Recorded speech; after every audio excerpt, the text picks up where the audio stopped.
golfj.com.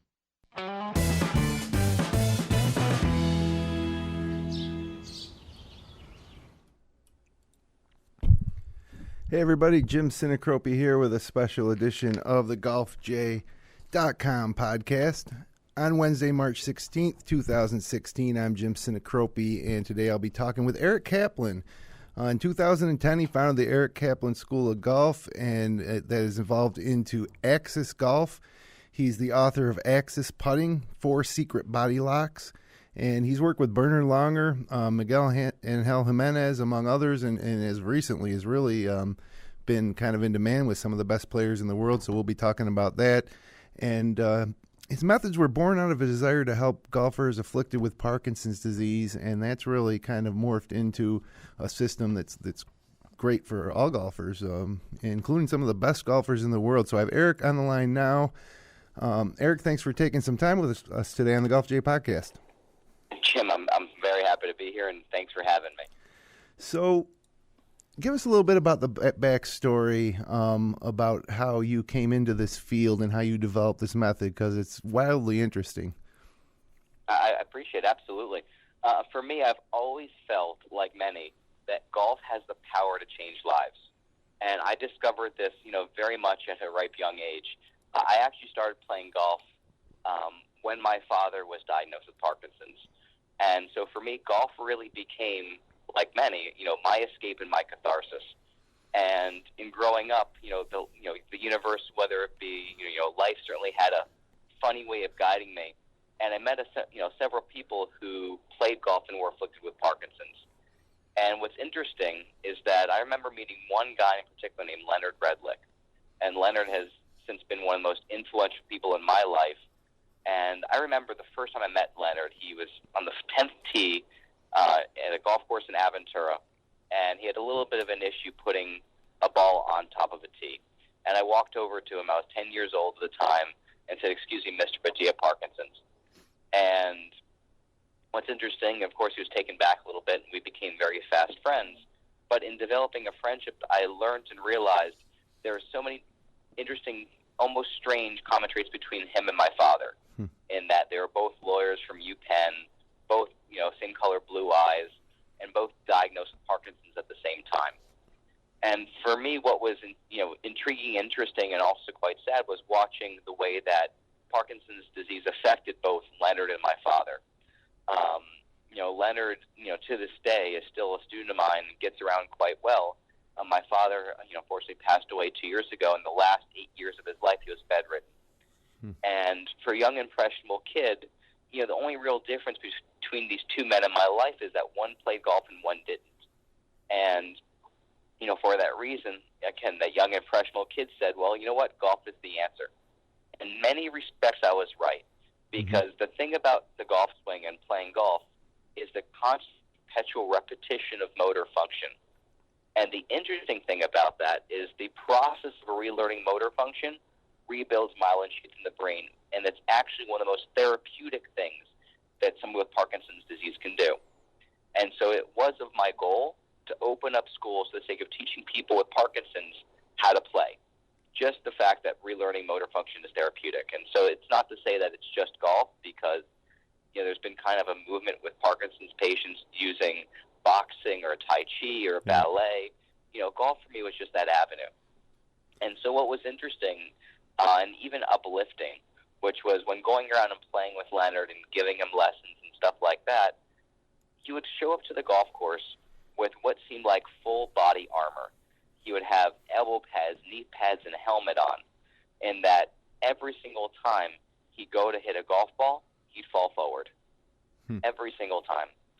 And what's interesting about this is, one of the most common things that I've heard as a student from most instructors is something to the sort of putting the weight on the balls of the feet. And what we discovered is the issue that caused him falling forward was rooted in the idea that the weight was centered on the balls of the feet. And the interesting thing is the fact that the moment that we shifted in his setup to center the weight of the ankle joint through proper hinging, which I'll talk about a little bit more in a little bit, he could center the weight on the ankle joint where the body is actually anatomically designed to carry weight, and he could swing without falling. And that's where, for me, when a light bulb went off, not just as a player, as an instructor, but start asking more objective questions in that, how is the body even designed in a more effective manner to produce a golf swing? And so it began, researching and ended up, picking the brains of, leaders in the field of biomechanics and kinesiology up at the Mayo Clinic.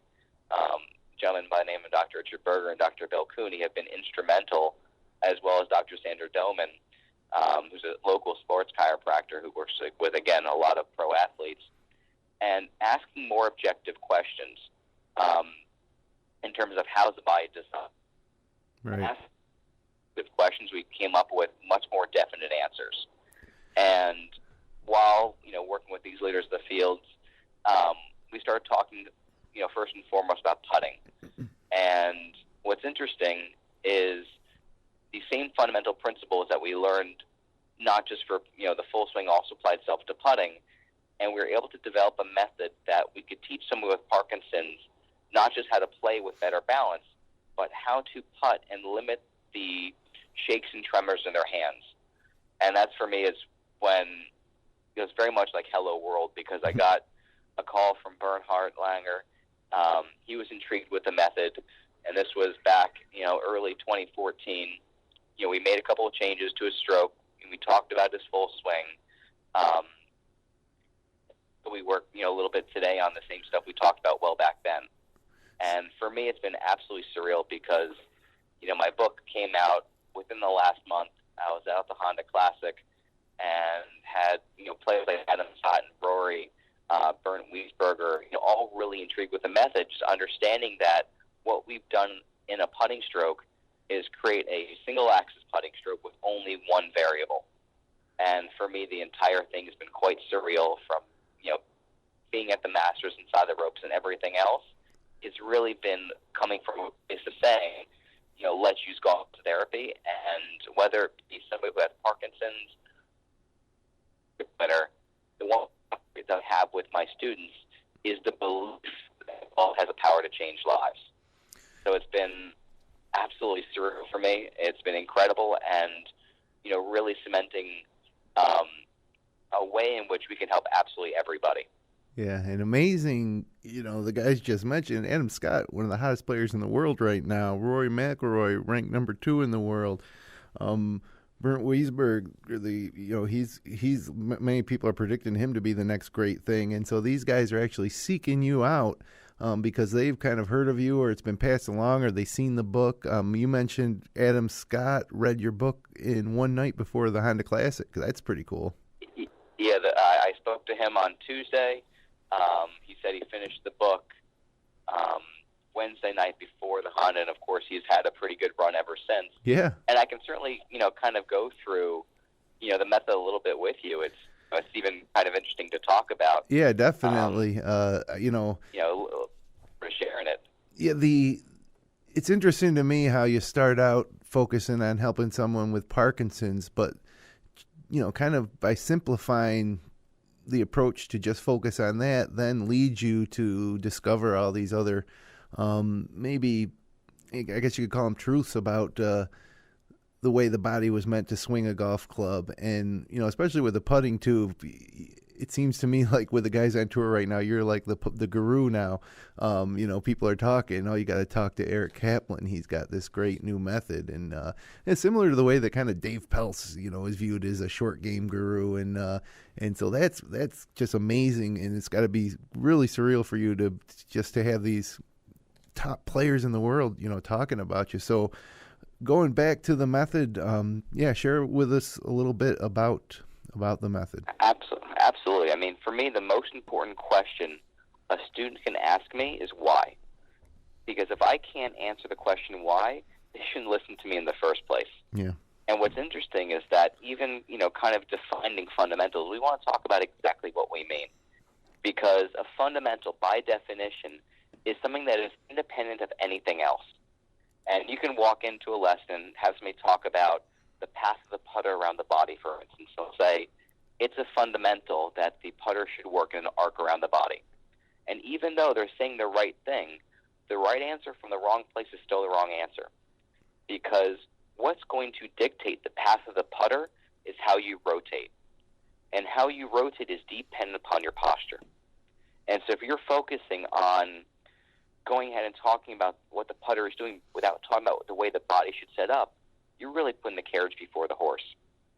And what's interesting is that, again, in that asking of the question why, we're going to ask right away, what's fundamental in the golf swing? It's not the path of the putt around the body. Again, these are tenets of posture. And even when you take a look at the things that's kind of been tossed around, in the golf industry and golf instruction, which is, how far wide the feet should be apart, for instance. Mm-hmm. What's interesting to me is probably the most common thing I've heard, in my time as a player and as an instructor, is the idea of having your feet shoulder width apart. A very simple concept, so to speak. And what's interesting is that, if somebody says this to me, and I'll say, well, why? And they'll get into this, answer of saying it's this more stable position for the sake of balance. Then I'll ask the question, are your feet connected to your shoulders? Right. And I'll say no. I said, well, that's correct. Your feet are connected to your hips. I say yes. And I said, well, in the golf swing, the object is twofold. First of all, you want to be able to shift your weight and rotate on the way back, and then shift your weight and rotate on the way through in some capacity without any lateral motion of the body. Sure. And they'll say yes, and I'll say, well, there's an ideal stance with its actual proportion of the hips. And if you take a look at it, if your stance width is too narrow, if you try to shift your weight, you're going to sway, and more often than not, you're going to over-rotate your lower body on the way back, which makes coming back to the shot very difficult. Mm-hmm. If you're too wide, you can never get into a position called neutral joint alignment, which is simply put the position where the hip, knee, and ankle are all in one line, which is the safest place for somebody to rotate through their shot in the full swing. So if I had somebody whose stance width that was too wide, they would never be able to return back to that neutral position on their left side, and they would probably not be able to rotate on their hip socket due to the anatomic function, and rather they're rotating on their knee, which is a hinge joint. So what's interesting is the correct stance width has to do with the ratio of the femur heads, or an easy way to put it is wherever the outside of your hips are is where you want the instep of your feet, gotcha. In layman's terms. Yeah. And what's interesting is the fact that most people have taught based upon aesthetics, which is, how does it appear a better player plays? And Jack Nicklaus, one of the greatest players of all time, has shoulders that sit exactly outside of his hips. Mm-hmm. So to say to Jack Nicklaus, I want you to put your feet shoulder width apart, is incredible and aesthetically appropriate. Right. Different for other people, though. No question. You take a look at a guy like Tiger, whose shoulders are massive and his waist is very narrow. Yeah. So if you told Tiger Woods to be shoulder width apart, he's too wide for himself. And for that reason, he could never get over to that neutral joint position we talked about a moment ago. And instead of rotating on his hip socket in the most efficient and optimal way possible, he was putting all the torsion on a hinge joint, which is his knee. Mm-hmm. And so, again, very simple things like that could have prevented injury. And so yet another thing, that would be, defined to be fundamental is, where the weight should be distributed on the feet. Because for the longest time, people said, hey, let's center the weight on the balls of the feet. Well, why? And they'll say it's athletic. And I'll respond, for what sport? Because in baseball, soccer, football, these are all sports where the object is to lunge forward to or at someone. Right. In golf, the object is to stay centered. And anatomically, my body is designed to carry weight, not on the balls of my feet, but rather my ankle joints. And what's interesting is the moment you center the weight towards the balls of the feet, your quads get engaged. These are the muscles that caused Leonard, who had Parkinson's, for probably 6 or 7 years at this point, to fall forward because he was unstable. Even if our listeners are in a position where they could stand up on their lead foot, if they're standing up and they're right-handed player, they want to balance on their left foot. If they center the weight towards the balls of their feet, while on one leg, and try to rotate their lower body towards their target, that's very difficult when the weight's on the balls of the feet. What's interesting and intriguing is that the moment you center the weight towards the ankle joint, you begin engaging the hamstring and the glutes. We're talking much bigger muscles, but also muscles designed in a golf-specific motion of rotation. And so if the weight is properly centered there, it not only would lead to somebody like Leonard being able to rotate and create a golf swing without falling, but it would cause everyone else to have a much easier time staying in their posture in the full swing. And so what's interesting is that, again, taking a look at Tiger as the model, not to pick on him too much because he's done wonderful things for the game, but appreciating that, he had what he would call himself a magic move in his golf swing, in that his first move down, he would snap his left knee through impact in order to rotate and get an extra 30 yards. Now he calls it engaging his glutes. Right. What's interesting is that process of snapping that left knee back was nothing more than a last-ditch effort to move the weight from the balls of his feet back onto his ankle joint to engage the glutes. If he simply set up with the weight properly distributed where the body is designed to carry it, he probably would not have had to do this. Sure. And so whether it be Leonard, Tiger, or everyone in between, we want to figure out how the body's designed in a more optimal way. And what we'll talk about real quick are what I call the 4 body locks, and the last of which is posture. And so what's kind of interesting is that, even for a guy like Bernhard Langer, he thought the root of his issue with his yips was mental. And what's interesting is that everybody thinks it's mental. That's the thing. That was what I wanted to ask you about, because you say it's not. Yeah, absolutely. What's interesting is that, the mental side of yipping is much more of a secondary, even tertiary factor, because if my body's in its own way, more things have to happen. And in the putting stroke, like the full swing, we want to create a situation where the shoulders are able to rotate around the spine. And usually with the putter, what we see is because the club is shorter, we'll see too much curvature in the middle or thoracic part of the spine. And when you're in that position, it becomes very difficult to properly rotate. And instead, what's going to happen is the shoulder's going to lift, which will send the putter usually on an inappropriate, path outside and shut. And then from there, there's a rerouting that has to occur on the way through. So whether it be a compensation like lifting on the way through or the yips, it's the body's subconscious attempt to put the club in a position where it knows it should be, as opposed to being in a position where it makes the rotation happen much more naturally. Right. And again, that's what we're going to talk about when we go through the 4 body locks, which is, how do I create the conditions where I have a putting stroke that only really has one moving part. And what's interesting is that moving part is not the hands, that moving part is not the arms, the wrists or even the shoulders, but rather the shoulder blades around the back of the rib cage. If you imagine me spinning a ball on a string, the closer to center I keep my hand, the more consistent the rotation becomes. And like in the putting stroke, the more central the rotation is, the more consistent the stroke becomes. And the most centralized thing I can move in the golf swing or in the putting stroke is the motion of the shoulder blades pulling around the back of the rib cage, which is going to cause a rotation. Huh. If my body's in a position where I have too much curvature on my spine, I can't do that. And my body's going to use other muscle groups that are not as centralized. Yeah, now you're getting a lot of different muscle groups and involved, and a lot can break down, and one of them breaks down a little, and I suppose that's what you're saying happens in the yips. It's just the yips aren't a problem. The yips are actually the body's solution, a last-minute solution, a last-moment solution to not being in the right place. And that's where if you get rid of the conditions that cause the yips are just a symptom. And the way I like to see, the putting stroke is kind of akin to the way Michelangelo saw classic sculpture of David, in that, there's 2 schools of thought in terms of how Michelangelo carved David. One that says he took a piece of marble and he carved David. Another that says he took a piece of marble and got rid of everything that wasn't David. Right. If we have your putting stroke, and if we get rid of the need for all the extra moving parts, what we're left with is a much more simple, much more classic putting stroke. So let's dive right in. Sure.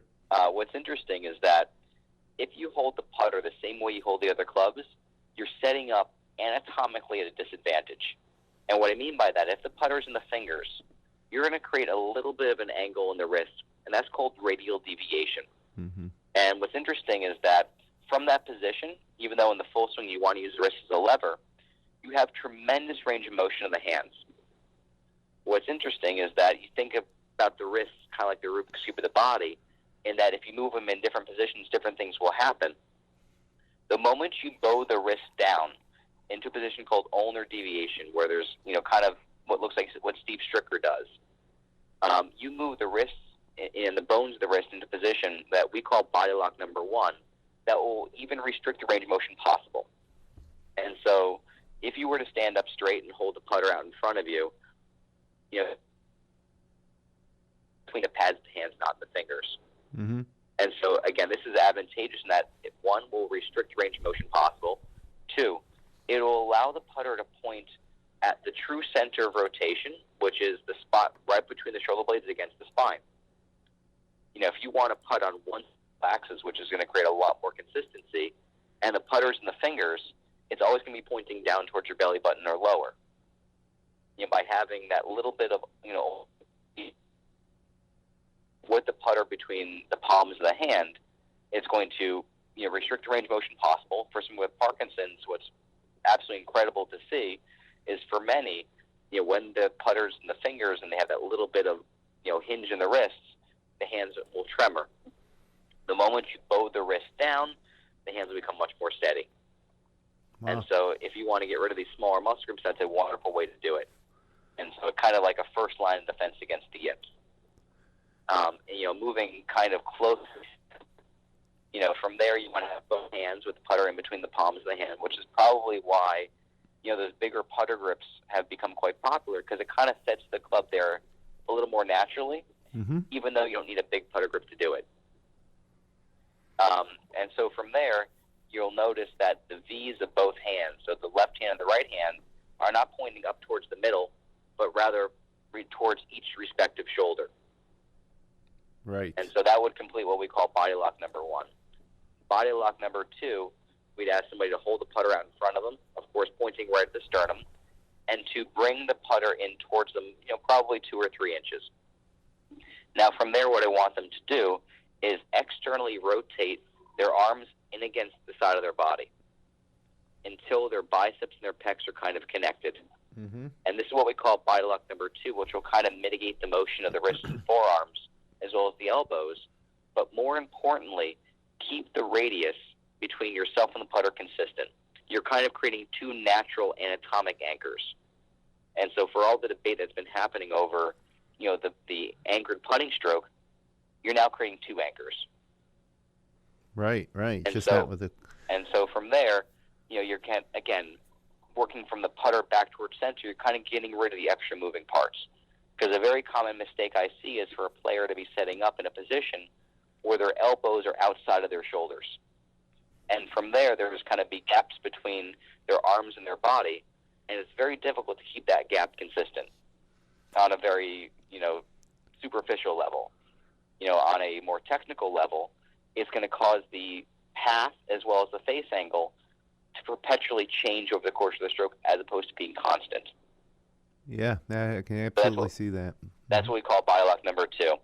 Body lock number 3 is just keeping the shoulders pinched back a little bit. This is actually the one thing that Adam Scott took most out of the book, because, again, he was doing other things quite, extremely well. But that's the idea that you want to engage the muscles around the shoulder blades. And it's very easy if we, hinge forward or bend forward for our shoulders to fall out of their sockets, kind of slouch forward a little bit. Yep. And if we're standing up straight, it's very easy for me to open my chest and pinch my shoulders back. The moment I hinge forward, it's very easy for my shoulders to drop forward. So it's important to keep those muscles engaged, and that's what's going to isolate the rotation to nothing but the shoulder blades. Again, it's a very common misconception that you want to rock the shoulders. It's not the most anatomically stable motion. Rotation is. So that leads us into, say it again? I said that's body lock number 3. That's body lock number 3. And body lock number 4, we kind of touched upon it a little bit, which begins with proper stance width, in the idea that we want to center the weight on the balls of the feet. So if, as a player, you've already have the grip correct with the putter between the palms of the hand, the arms turned against the body, and the shoulders pinched back slightly to engage the more central muscles of the body, you'll find from there it's very easy to rotate around your body, using your shoulders. The most common thing that I see is when somebody forms a posture in their putting stance, is they'll just go ahead and all that curvature of the back. Yeah. Again, from that position, way back, which is going to send the putter shut and outside, and there's going to be some sort of compensation to try to lift on the way through.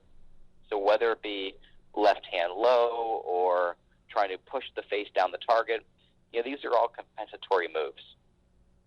And so what we want to do, instead of bending from the spine, rather hinging back from the hips, the same way you'd have somebody do a squat. And so you want to take the thighs and push them back, which is going to allow the spine to stay in neutral. And what I mean by neutral is if I'm standing up straight, there's 3 natural curves to the spine. You have one in the upper back, which is called the cervical curve. You have thoracic in the middle where the shoulder blades are, and then you have a lumbar curve. And what's interesting is that one of the most common causes of low back pain is simply the loss of the lumbar curve, which comes when you have too much curvature in the middle part of the back. You simply lose that bottom curve. And so whether it be in the putting stroke or the full swing, the stuff we're talking about is extremely important. So if you're trying this at home, standing up straight and hinging back from the hips, moving the mass back to center the weight on the ankle joint and adding a little flex to the knees, you'll notice that you're going to elongate the spine in a position that will not only create a more efficient rotation in your full swing, but also center the weight on the ankle joint where the body's designed to carry it. And so by putting these 4 pieces together, we're creating the conditions where the only thing that can move in the putting stroke is nothing but the shoulder blades around the back of the rib cage. Yeah, that's between the idea of keeping the spine neutral and not letting the shoulders slouch forward. You're restricting the scapula to only one axis around the spine. And whether it be someone with Parkinson's or Bernhardt or Adam Scott or anybody, the more variables we can take out of the equation, the more consistent we're going to be. And you can It totally. just so happens that, for someone with Parkinson's, it's much easier to move the more central core muscles instead of the small muscles of the hands. It's the same true. The same is true for everybody. Yeah, yeah. And that's where it's been, quite overwhelming, the response, which is, the process of simplifying the equation. And that's where I would never say that, this method is the right method as opposed to somebody else's, or this way of instruction is right. It's kind of like, Ptolemy, the Greco astronomer, came out with the assumption in the 2nd century that the Earth is the center of the universe, and he presented a series of equations that prove this. And quite frankly, it was quite logical, because you would stand up, and say, I don't feel the Earth moving beneath my feet. Therefore, it's not moving, and it's at the center. This makes sense in a logic perspective. Yeah. And quite frankly, when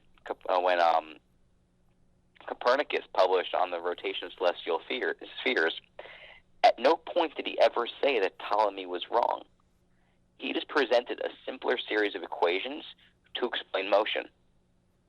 And so even in this, I would never say that, hey, somebody else's putting stroke is wrong, because there's certainly a lot of ways to put the ball in the hole. I would rather see a method that has less moving parts for the sake of consistency. And for me, asking different questions as a way to simplify the equation for somebody with Parkinson's, just happen to simplify the equation for everybody, because what we developed was the simplest way for the body to move the putter back for anyone that has a spine.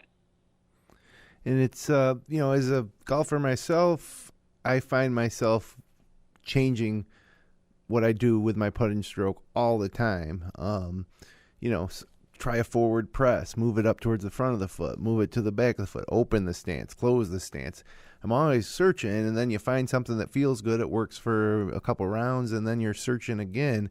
One of the things that's most intriguing to me is the simplicity of getting everything, the 4 body locks, and now all of a sudden there's just less variation, to less things to go wrong, like you said, with the smaller muscles, and so if you can work from there. And one of the things I wanted to ask you was, you got Adam Scott coming up to you asking you for putting tips and Rory McIlroy, reading your book. These are the best players in the world. First of all, are you surprised at how interested they are in what you have to say? And two, does it make you nervous tinkering with the putting strokes of some of these great golfers? It's certainly not a factor of nervous because I've certainly been able to work with Bernhard quite closely, Mm-hmm. and I appreciate the fact that he's one of these guys that perpetually wants to learn more, wants to know more, wants to advance himself, and so it's not so much nerves, but appreciating that there's a right time to say something as well. That the last thing we want to do is mess with somebody on a full-fledged scale of saying, hey, let's change your entire stroke to incorporate these 4 body locks, because it might be a little bit foreign. Right. One thing that I believe is a holistic change, which is, first of all, by changing things in posture or making the most significant changes possible. But also, even if you incorporate one of the body locks, it's going to do you some good. And that's where, for me, kind of catching them, in stride during the Florida swing, as long as they're taking at least a little bit and understanding it, that's what's going to catalyze the change. Because for anybody, whether it be a guy in that tour or anywhere else, in order for him to make a change, he has to understand it. And that's the thing that I've done, which is really put together the most seamless understanding of the putting stroke, and that I can also say, this is the body lock that we need to focus on the most based upon the other things you're doing well or the deficiencies that you have. For instance, the one thing I briefly talked about with Rory, which was him going left-hand low. Him going left-hand low, as we discussed, is very much a compensation for the fact that if you're in a position where you have a little bit too much curvature in the spine, the shoulders kind of protracted out of their sockets, the putter's going to go shut and outside relative to an arc. Mm-hmm. From there, if you go left-hand low, it's going to help you open the face slightly on the way through. And so even though, you felt comfortable with the grip, that really wasn't the root of the issue. But by simply getting the scapula a little bit more engaged and connected, he could rotate a little bit more effectively without lifting on the way through, which is kind of the most common thing I see present with somebody who goes left-hand low. Also appreciate is where it's rooted, which is in a compensatory move. Yeah. And so I guess to answer your question, is it nerves? No. I think it's more so for me, it's the solidification of what's been a long, strenuous process of research. Yeah. And a testament to, the stuff that, I learned as a result of the fact that, golf changed my life. I can't imagine where I would be if I didn't pick up, the game when my father was diagnosed. And the idea that I'm able to give back, to and as well as through a game that has given so much to me, that for me is the most surreal part of it. At the end of the day, these guys are human, and right. They are amazing in their work ethic, and there's no question that as to why they're successful. And it's even in the conversation where I'm not so much a putting coach, but rather a consultant. Sure. I'm here to share with them some information, and it's not even really changes that we're making, but rather polishing. It's also they're already such a finely tuned machine. Yeah. In terms of just being out at that stage. And for me, it's the surreal part is the fact that, the things that I've researched, not looking at them as an end goal, for me, that's an incredible testimony, the fact that it's working for them as well. It can't hurt that you talk to the guy on the putting green before the event at the Honda, and then he goes on to, Adam Scott I'm talking about, goes on to win, 2 consecutive tour events, including a World Golf Championship. I mean, is that, you think that the fact that that Scott had that success immediately after people may have seen him on the putting green with you, that will get a guy like Charles Howell III or Rory McIlroy say, I got to talk to this guy? You think that Scott's success led to that? Or Well, I mean, I think that, again, there's a lot of camaraderie on tour, and, the guys on tour are certainly pulling for each other. It's really kind of a family out there from what I'm experiencing. And even when I spent a couple hours with Bernd Wiesberger, and he made a much more dramatic change than Adam Scott or anyone else did in terms of the stuff that I teach, he kind of said, this looks like the stuff that Adam changed. And that's where the same fundamental truths, apply to everybody. Yeah. And there's a way to simplify the equation for everybody. So whether it be, again, somebody at that stage or anybody else, the sifting through of research, lends itself to the idea of something called Occam's razor, which is the more simple the answer, the more likely it is to be right. And at no point am I telling any of these guys to do something extra, but we're getting rid of the extra stuff that shouldn't have to be there. So Eric Kaplan, that's the reason why they're adopting it as quickly and as happily as they are. So Eric, how do people get a hold of the book, AXYS putting, or the 4 secret body locks? It's available. Yeah, it's available on my website, AXYSGolf.com, which is AXYSGolf.com. And the name itself, AXYS, is really properly suited for what we're talking about because it's the combination of anatomy and physics, hence AXYS. Yeah, that's pretty cool. So, got to ask you, since you've been, kind of out and about on the tour recently, who do you think's going to win the Masters this year? Oh, goodness. If I said anything, Vegas would be all over me. That's right.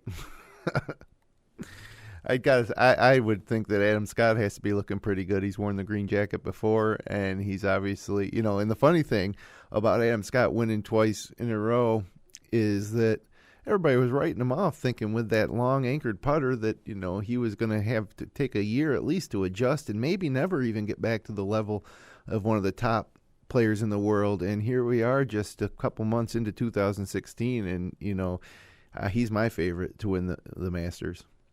Yeah, I mean, I saw him, this morning, practicing out at Bay Hill, and he seemed very comfortable. He's certainly, very familiar with Augusta National, of course, having won there. And, I definitely wouldn't, it wouldn't put it past me if he were to go out there and put together a fantastic showing. But in regards to the anchored stroke, the anchored putting stroke itself, there's really very little that's advantageous about it. I mean, you take a look at even the stats, there's no one gaining strokes in putting using an anchored stroke. Right. And what we learned is that, there's really 3 important factors to fantastic putting that's provided through the 4 body locks, which is you want to have a consistent center, which is the spot between your shoulder blades, right against your spine. You want to have a consistent radius between yourself and the putter, which is accomplished through body lock number 2. And you want to have a single moving part, which is nothing but the shoulder blades working around the back end of the rib cage. And what's interesting is that even though the anchored stroke does provide a consistent radius because the putter is anchored, you have now incorporated 2 fulcrums or 2 moving parts in the stroke, which is 1, wherever the putter is anchored, and 2, whatever is bringing that putter into motion. And so you're always timing 2 things. Yeah. And so where the anchored putter gives you something, it also takes something away. And this idea of a centralized rotation is achieved first and foremost through keeping the spine in neutral. So what's interesting is that the anchored stroke would only be advantageous for people that have poor posture or unaware of what proper posture is. And what's interesting when you take a look at Bernhardt, which is, he had to overcome a little bit more than most in the fact that he has a couple of fused vertebrae, which makes, getting into neutral a little bit more difficult because the putter is short and you have to hinge more to get there. And that's where it would certainly be an interesting court case if you say that the only, advantage in anchor stroke is if the posture is not correct, and if you're at a disability where you can't achieve that position, kind of like Casey Martin using a golf cart, should you also be allowed to use an anchored putting stroke? And again, that's a question that I'd rather lend to the powers that be. Yeah, well, it's certainly been a topic of much discussion, but with your method, and it doesn't matter. Yeah, and the success that Adam Scott's had recently too, it is a great evidence that it doesn't matter. Well, Eric, I really appreciate you taking time out of the day to talk to me. It's wildly interesting. I'm gonna get a Appreciate you having me. Get a copy of the book in the mail. I'm up here in the Northeast. We still are about a month away, so everything you say makes so much sense that I think that I really got to give this a shot. And I'll start with the putting, but it sounds like the same fundamentals, go right straight through to the full swing. And the continuity is what's most incredible to me, which is, for something to be really fundamental, it has to apply itself to everything. And the last thing I tell any of my students is, I'm going to teach you 14 different ways to swing 14 different golf clubs. Let's use the body a little bit more effectively. Well, yeah, that's fantastic. And before we leave, I should mention too, Kevin Smith, a mutual friend, kind of turned me on to you and set this interview up for us. So I wanted to thank Kevin. Of course, he developed the Get the Point putter. And is there any particular training tools like I absolutely love that training aid. What's incredible is, as we mentioned, there's three really important pieces to putting. The second one is having a consistent radius between yourself and the putter. And I don't think there's a training aid out there that puts that importance under such a microscope as the point practice putter. And anyone who's looking to really put their stroke under a microscope and really polish it up, I think that's a wonderful tool to really see where you're at. Yes, definitely. We reviewed it on this podcast before, so you can search up that episode from our archives. But it's to me, it's my favorite training aid. It's fun to use, and like you said, it puts you under a microscope and points out the things that are going wrong. So special shout out to Kevin for hooking us up, because I've really enjoyed the conversation. And AXYS Golf, AXYSGOLF.com. AXYSGolf.com is where you can get a copy of the book, where you can learn more about Eric Kaplan and his methods. And, Eric, again, thanks, and good luck going forward. And I can only imagine, if we talk in a few more months down the road, the stories that you'll have with the inroads you're making with the guys on tour. I look forward to sharing them and look forward to be back. All right, Eric, thanks again. Appreciate it. Of course, all my best. Thanks for joining us for this special edition of the GolfJ.com podcast. All our episodes and the best of the wide world of golf on the web can be found at GolfJ.com. We'll be back next week with another episode. Until then, hit 'em long, not often.